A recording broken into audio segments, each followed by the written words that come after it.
Imagine hiking into a forest you have never seen in your life, yet somehow you know exactly where the path bends, exactly where the ground dips, and exactly where an old cabin waits between the trees. You have never been there, but you remember dying on its floor. Tonight is the story of a woman who followed those memories back to the place where she was murdered in another life, and what happened when the man who killed her realized she had finally come back. If you have ever had a feeling that something or someone from another time is still tied to you, hit the like button and subscribe. This story is about a soul that refused to stay a victim and a justice that did not care which lifetime it belonged to. In the middle of a crowded city, in a small apartment above a noisy street in Chicago, Layla Brooks was slowly coming apart. By day, she worked as a therapist in a community clinic, listening to people pour out their pain and frustration. She was good at it. People trusted her quickly. They cried in her office, thanked her, told her she understood in a way nobody else did. But when she closed the door at night and walked back to her own life, it felt like all the weight she had taken on from everyone else stayed hooked somewhere inside her ribs. She had headaches that would not let up. She woke up with her jaw clenched so hard that her teeth ached. Then the dreams started. At first, they came once a week, then they came almost every night. She saw a forest thick with tall, dark trees. The air in the dream was always heavy and wet, as if it had just rained. In the center of that forest stood a cabin. The wood was dark and swollen from years of storms. The roof sagged. One window was cracked across the center, like a spider web frozen in glass. Inside, the dream always went the same way. There was a wooden chair knocked on its side, a lantern on a hook, moving slightly, as if someone had just brushed past it. And on the floor, rough wooden planks stained by something dark. Her throat constricted. In every dream she tried to scream. In every dream her voice failed her, because the last thing she always saw was a pair of hands closing around her neck, large, strong, calloused. She could feel their weight, that pressure, the way her vision dimmed at the edges. Then she would wake up in her bed in Chicago, gasping for air, clutching her throat with shaking fingers. She told herself it was stress. Of course it was. She was burned out, overworked, emotionally exhausted. A colleague recommended she see a psychiatrist. The psychiatrist was kind and patient. He listened carefully. Then he explained that vivid nightmares were common when people carried too much unprocessed trauma, even if that trauma came from listening to other people's lives. He called it occupational stress, gave her medication for sleep, suggested more breaks and boundaries. She nodded and thanked him. She even tried the pills for a few nights. They did nothing. The nightmares only grew sharper. Soon, the dreams brought more details. A smell like wet dirt, the sharp, bitter tang of smoke, the sound of someone pacing back and forth behind a door. And then one night, the dream changed. In the dream, she lay on the cabin floor, her vision fading. The man who was killing her leaned down close to her ear. She could not see his face clearly, but she saw his eyes, gray and flat. "You You should not have come back. She woke up with tears on her face and a cold ache in her chest. The next night, she did something without quite knowing why. She sat at her dining table with a blank sketchbook and a pencil. Drawing was not something she usually did. Her lines were messy and untrained, but that night, her hand moved with an odd confidence, as if it already knew what to put down. She drew trees, a narrow trail, the curve of a roof half hidden by branches. She shaded in the cracked window, the warped doorframe. When she looked down at the finished drawing, her heart crawled up into her throat. It was the cabin. Not close, not approximate, exact. Her fingers trembled. She turned the page over, intending to close the book and shove it somewhere out of sight. But something made her look back. At the bottom corner of the drawing, a line of text had appeared in a thin, neat script that did not look like her own. Redwood Crest Reserve, Oregon. Lookout Trail, Mile 9. She stared at it for a long time. She did not remember writing those words. She had never heard of Redwood Crest Reserve. She had never been to Oregon. That should have been the end of it. She should have thrown the sketchbook away, ignored it, blamed herself. Instead, she opened her laptop with shaking hands and typed the name into a search bar. There it was on the map, Redwood Crest Reserve, a real place, in the foothills on the edge of Oregon wilderness. Her chest tightened as she zoomed in and found a hiking path called Lookout Trail. The description mentioned dense forest and old logging roads. Something deep inside her flinched in recognition. She closed the laptop and tried to forget.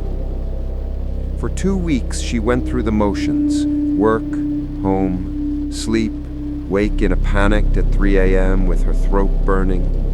The dream shifted each night, but it always circled the same image, the same forest, the same cabin, the same hands, the same sentence. You should not have come back. Except she had not gone anywhere. She was still in Chicago, trapped in the same loop. At some point, fear and frustration became unbearable. She was tired of being scared of a place she had never seen. On an impulse that felt strangely inevitable, she requested a week off from work. Her supervisor barely looked up. He waved his hand and muttered something about taking care of herself while sliding another stack of files toward her. That little gesture, that assumption that her time and energy would always be available, lit something in her chest, a hot thread of anger that joined all the others that had slowly built up over the years. Every time a client screamed at her because they did not get the answer they wanted, every time a man at a bar pushed past her like she was not there, every time she swallowed her needs to stay polite, she took the week off anyway. 2 days later, she was on a plane to Portland, Oregon. From there, she rented a car and drove into the hills, following the directions on her phone and the tug of something older in her bones. The farther she went, the quieter everything became. Towns gave way to scattered houses, then to stretches of tall pines and narrow, winding roads. The sky grew heavy with low clouds. Mist gathered in the dips between the trees. After a while, the forest became so dense that it seemed to absorb sound. It was not peaceful silence. It was expectant, watchful. She checked the mileage marker. 7 miles. Her palms were slick with sweat despite the chill. Each turn in the trail felt familiar a second before she took it, as if some hidden part of her already knew the path. When she passed the mile 9 marker, she stopped. To her left, another path diverged from the main trail. It was not an official route. No sign marked it, but the ground bore the faint trace of old footsteps, the kind of track made when people use the same shortcut again and again over many years. She swallowed hard and stepped onto it. The trees closed in overhead. The light dimmed. The air took on that same damp heaviness she knew from her dreams. Then she saw it. The cabin stood in a small clearing, leaning slightly to one side. The wood was dark and weathered. The window at the front was cracked across the middle. The sight hit her like a physical blow. Her knees weakened, her vision blurred for a moment. She had never seen this place, and yet she knew every line of it. The dream had not been a random nightmare. The drawing had not been a coincidence. Something inside this cabin was tied to her. She walked toward it, each step heavier than the last. The front door sagged on its hinges. When she pushed it open, it creaked in protest, loud in the quiet of the forest. Inside, the air was cold and still. Dust lay thick on everything. There was a broken chair on its side, a rusted lantern on a hook. The floorboards were warped and darkened. She stood just inside the doorway, heart rattling in her chest, and waited for something to happen. At first, there was nothing. Then she felt it. A pressure in the room, as if the cabin itself had just taken a slow breath in. Her skin prickled. On the floor, near the center of the room, something caught her eye. A small shape, half buried under debris. She knelt and brushed dust away, fingers shaking. It was a folded piece of paper, browned with age, edges curled. She hesitated, then opened it. The ink had faded, but the words were still legible. I remember what he did, and you will remember too. Underneath the sentence was a name, Lydia Hart. The date written below it made her hand go numb. The name meant nothing to her, but the weight of it pressed on her chest as if it should. Her breathing grew shallow. The room seemed to tilt. Her vision flickered and shifted. For a moment, she was not in her own body anymore. She was someone else, standing in the same cabin over 100 years earlier, with the same fear in her throat. She blinked hard, trying to ground herself. That was when she noticed fresh marks on the far wall. Not old stains, not worn scratches. 2 distinct handprints, dark, tall, as if someone with large hands had pressed them into the wood only minutes earlier. Every instinct screamed at her to run. She turned to leave. As she stepped toward the door, something brushed the back of her neck, cold and deliberate, like the touch of a hand that was not made of flesh anymore. A whisper slid along her ear, a voice that felt like it had spoken to her 1,000 times before. You did come back. Her body reacted before her mind did.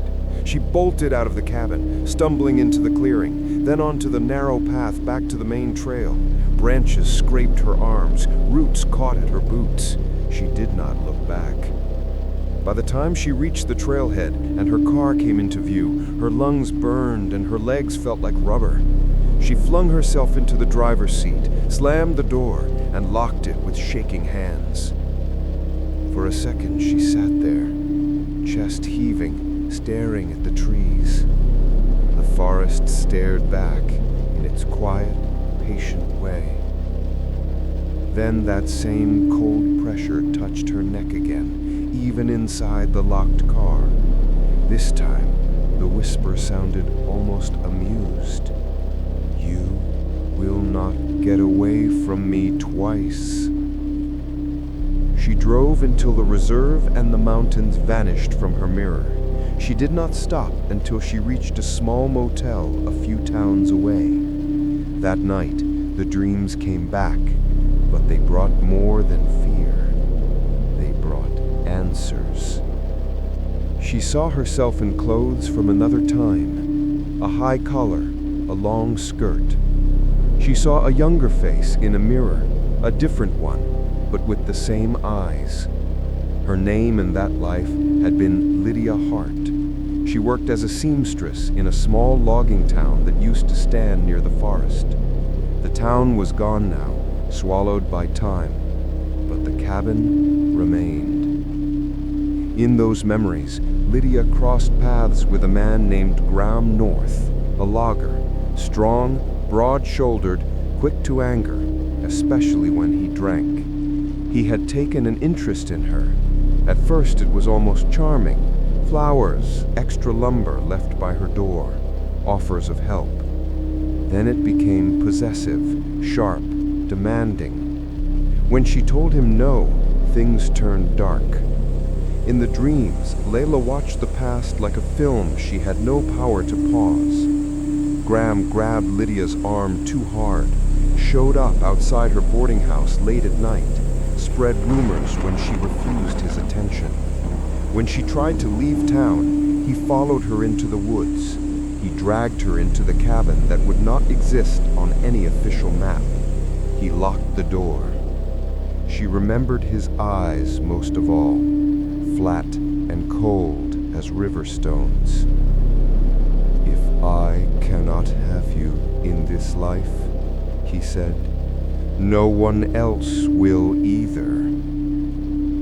He strangled her on the floor. Lydia's last thoughts had been a mix of terror and rage. She had clawed at the floor, leaving small gouges in the boards. She had tried to scream. In the motel room in the present, Layla woke up choking on air she could not seem to pull into her lungs fast enough. She stumbled into the bathroom, turned on the light, and froze. On her neck, faint but undeniable, were finger-shaped bruises. Her own hands were shaking as she reached up to touch them. The bruises made something click into place. This was not a random nightmare. It was not a story her mind had made up. She was carrying the memory of a death that happened in another time. Graham North had killed Lydia, and somehow his grip had followed her across a century. The thought should have broken her. Instead, something unexpected rose up in her. Anger. She felt it fill her chest like heat. Not just anger about Lydia and Graham, but anger about everything. All the times she sat in rooms and listened to people describe the ways they were silenced and hurt, while the people who hurt them walked away, shrugged, apologized without meaning it. All the times she had been talked over by men who assumed she knew less than they did. All the times she had told herself to be reasonable, to understand, to be forgiving, to let things go. Maybe in that old life, Lydia had been powerless, a woman in a small town with no one to believe her and nowhere to run. But Layla was not powerless now. She had a car, her own money, the ability to research, to learn, to prepare. She could go back, not to be his victim again, to end whatever hold he still had on her. The next morning, she went to a local library and looked up old records. It took hours of digging through archives and brittle newspaper scans, but there it was. An article from 1893 about a woman named Lydia Hart, who had gone missing near the logging town of North Hollow. Another notice later that year about a man named Graham North, who had disappeared into the woods after several fights in town. Layla stared at the names until they blurred. She whispered them out loud. Lydia Hart, Graham North. They rang in her chest like old bells. Now she had proof that the people in her dreams had been real. She did not know exactly what she would do when she saw that cabin again. She only knew that she could not leave things as they were. Fear would keep eating at her forever if she did. That evening she returned to Redwood Crest, this time as the sun dipped low. The forest looked different at dusk, softer at the edges, but deeper in its shadows. She carried a flashlight, a small knife for comfort more than defense, a bag of salt she had bought from a grocery store, and a charcoal stick with a small notebook. She had read enough old stories to know that names and circles and lines sometimes mattered. The trail was nearly empty. Most hikers had left. It gave her a strange sense of privacy, as if what she was about to do was between her, the forest, and the past. She turned onto the unofficial path at mile 9 again. Her heart was pounding, but not from the same frantic fear as before. It was a slower, heavier beat. The cabin rose up out of the dim light, waiting. She stepped inside. The room felt charged. The air pressed against her skin like static. She walked to the center of the floor, where she knew from her memories that Lydia had died. She knelt and ran her fingers along the boards until she found them. Old scratches, faint but still visible, where Lydia had clawed at the floor. Her throat tightened, but she did not cry. She took the bag of salt and poured a circle around where she was kneeling, leaving a small gap near the door. It was clumsy and imperfect, but it made her feel less exposed. Then she sat back on her heels, put the charcoal stick to the notebook, and began to write. She wrote her full name, Layla Renee Brooks.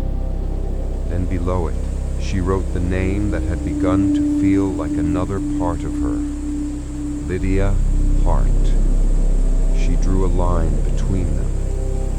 "You killed her," she said, into the stillness of the cabin. Her voice sounded small at first, but it steadied. "You killed me. You do not get to own me anymore. Not in that life, not in this one." For a moment, nothing changed. Then, the cabin darkened as if a cloud had passed in front of the sun, even though outside the sky was still clear. The temperature dropped. Her breath fogged the air in front of her. She heard footsteps, heavy ones, pacing just beyond the doorway, then crossing the room. A shadow gathered in the corner. It thickened, pulled together until it took the rough shape of a man. Tall, broad, shoulders like the trunks of trees.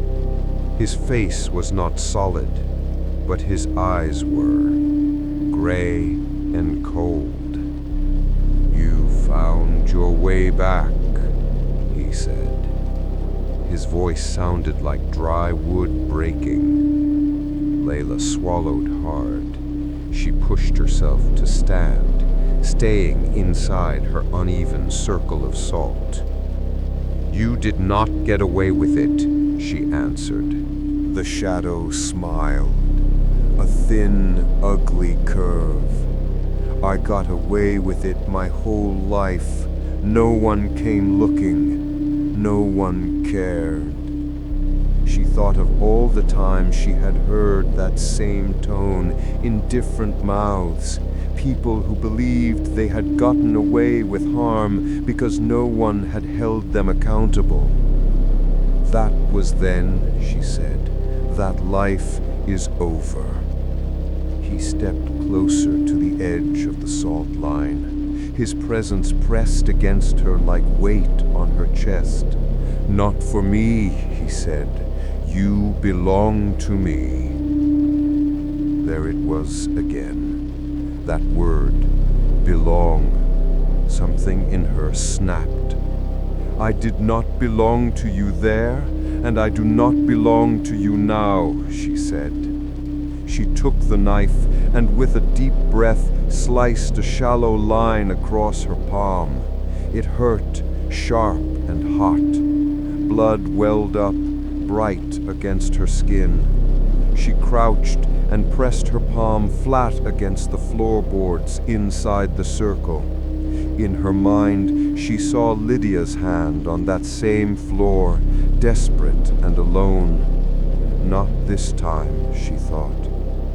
Out loud, she said, "To whatever remains of this place that remembers what happened, hear me. You watched him kill me once. You do not have to hold him anymore." The wood under her hand grew colder. Her blood spread slowly into the cracks, darkening the old boards. The shadow drew back as if something stung him. "What are you doing?" he snarled. "Finishing what you started," she replied. The air above her hand began to hum, a low vibration that she felt in her bones. The walls of the cabin creaked. The salt at the edge of the circle trembled. She felt Lydia beside her then, not as a separate person, but as a memory that finally had somewhere to go, a weight that had been pressing down for over 100 years, rising up to stand with her instead of on her. Graham's form flickered. His eyes widened with the first flicker of fear she had ever seen in them. "You cannot change what has already happened," he hissed. "No," she said, "but I can change what happens next." She pressed her hand harder into the floor and spoke the words that had been building in her chest since she stepped off the plane. "You killed her and walked away. You haunted me like it was some sick joke. I am not running anymore. Whatever tie keeps you here, whatever hold you think you have over me, it breaks now." The hum grew louder until it felt like the whole cabin was vibrating. Dust fell from the rafters. The lantern swung wildly on its hook. Graham tried to step into the circle, but something stopped him, jerking him back as if he were tied to a rope he had never noticed until it pulled taut. He roared and struck out at the air. His outline shredded at the edges like smoke in a high wind. Lila lifted her head and met his eyes. "You do not get to be the last word in my story," she said. "Not in any life." With that, the hum shifted into a sharp crack. The floor beneath her hand pulsed once, hard. Graham's figure split down the middle. His scream tore through the cabin, but there was no power in it now. It was the sound of something breaking apart, not something threatening. his form scattered into a whirl of black dust that spun through the air and then dissolved into nothing. The silence that followed was deep and clean. The cabin seemed to exhale. Lila stayed kneeling for a moment, her hand still pressed to the floor, her breath coming in short bursts. Then the weight in the room began to lift. She could feel it, like a pressure she had carried for so long she had forgotten it was there, finally easing off her shoulders. She stood up slowly. The bruises on her neck burned for a second, then cooled. "Thank you," she whispered. She did not know exactly who she was thanking. The forest, the cabin, Lydia, herself. All she knew was that the fear that had followed her for months was gone. In its place was a quiet, solid strength. When she stepped out of the cabin, the sky was streaked with the last light of evening. The air felt different, still cool, but lighter, less watchful.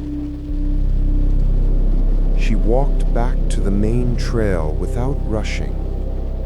For the first time, the sound of her footsteps and the rustle of the wind through the branches felt like normal forest sounds, not like whispers hiding just out of sight. On the plane back to Chicago, she touched her neck gently. The bruises had already faded to a faint yellow. Work would still be waiting. The same supervisor, the same problems, the same heavy stories. But something fundamental had shifted inside her. Someone had taken everything from her once, in another life, and then lingered like a stain across time. She had faced him. She had ended it. That knowledge settled inside her like an anchor.